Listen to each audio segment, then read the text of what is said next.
During Somalia's civil war, Aiden Batar never knew what the future held. We were living by minute, whether we're going to live or something is going to happen. While his family hid in a place they felt safe, his 2-year-old son was killed.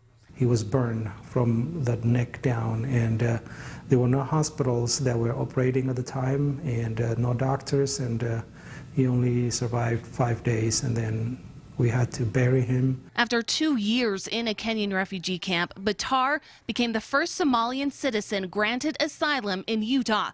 That was 1994. It was dramatically changed our life. Now he works full-time helping refugees settle in Utah with assistance from the Refugee Justice League. Hundreds of attorneys providing free legal help to immigrants escaping dangerous situations. The crisis is largely of our own making because of a lack of what we would consider to be humane, compassionate policy making. In a press conference Thursday, co-founder Jim McConkey blames the Trump administration for illegally scaling back asylum protections that he says will eventually prevent anyone from finding safety on U.S. soil. When we see an injustice in our country, we need to be active and we need to speak out.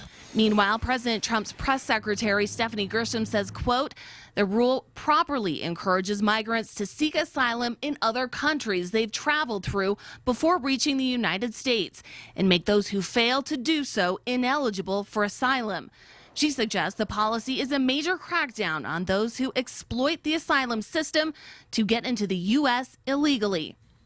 The Refugee Justice League is ramping up efforts, receiving national help while asking for more Utahns to open their homes to children seeking asylum, so more lives are changed like Batar's. We have a moral obligation, and is that also the right thing to do by helping those that need our protection.